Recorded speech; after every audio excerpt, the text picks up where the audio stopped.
밥을 먹으려고 식당에 갔는데 하필이면 신발을 벗고 들어가야 하는 식당일 때 혹시나 내 신발을 누가 바꿔 신고 가면 어쩌지 하는 걱정을 하게 됩니다. 산지 얼마 안 된 신발일 때, 고가의 신발일 때 이런 걱정은 더 커지게 되죠. 식당에 따라 비닐봉지를 주며 직접 가지고 들어갈 수 있게 하는 곳도 있지만 그렇지 않은 곳도 많이 있고 왠지 유난인 것 같기도 해 걱정되지만 그냥 들어가곤 합니다. 이런 식당의 경우 신발장을 보면 신발 분실 시 책임지지 않습니다 하는 경고문이 쓰여 있기도 해 누군가 가져가면 나만 손해라는 느낌이 들기도 합니다. 식당에서 신발을 잃어버리면 정말 식당에 책임을 물을 수 없는 것일까요?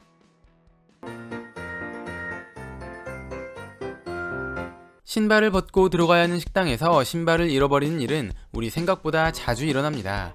실제로 저도 경험하기도 했고 영상을 보고 계시는 금덩어리 분들 중에서도 이런 경험이 있는 분이 계실 거라 생각됩니다. 상법 제151조를 보면 식당 주인을 공중접객업자라고 정의하고 있습니다. 상법 제152조에는 식당에서 손님이 무언가를 잃어버렸을 때 공중접객업자가 어떤 책임이 있는지 나와 있습니다. 1항을 보면 고객으로부터 임치받은 물건의 보관에 관하여 주의를 게을리하지 아니하였음을 증명하지 아니하면 그 물건의 멸실 또는 훼손으로 인한 손해를 배상할 책임이 있다고 나옵니다. 여기서 임치는 맡기다는 뜻을 가지고 있고 멸실은 사라지다는 뜻을 가지고 있습니다. 즉 손님이 맡긴 물건이 사라지거나 훼손되면 식당 주인이 손해를 배상해야 한다는 내용입니다. 손해배상의 조건은 주의를 게을리하지 아니하였음을 증명하지 아니하면인데 말이 좀 어렵긴 하죠. 쉽게 말해 맡긴 물건이 도둑맞지 않게 하기 위해 어떠한 노력도 하지 않았다면 배상을 해야 한다는 것입니다. 여기서 노력이라는 것은 신발장 앞에 CCTV를 놓는다거나 개인 사물함을 두고 잠금 장치를 한다거나 하는 것들을 말합니다. 분실 시 책임이 없습니다 하는 경고 문구도 노력이라고 볼 수 있을까요? 상법 제152조 3항을 보면 고객의 휴대물에 대하여 책임이 없음을 알린 경우에도 공중접객업자는 책임을 면하지 못한다고 나와 있습니다. 즉 책임이 없습니다 하는 경고 문구는 아무런 법적 효력을 발휘하지 못하기 때문에 문구가 쓰여 있어도 손해에 대한 배상을 해야 합니다. 그렇다면 의자에 가방을 두고 잠깐 화장실에 갔는데 누군가 가방을 가져간다면 어떨까요? 신발장에 신발을 넣는 것은 직접적으로 말하진 않았지만 어쨌거나 맡긴 걸로 보긴 합니다.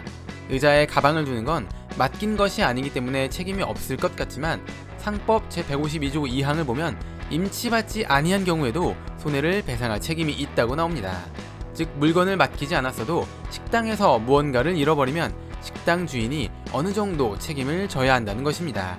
이것은 식당뿐만 아니라 돈을 내고 이용하는 시설, 극장이나 헬스장, 유료 주차장도 마찬가지입니다.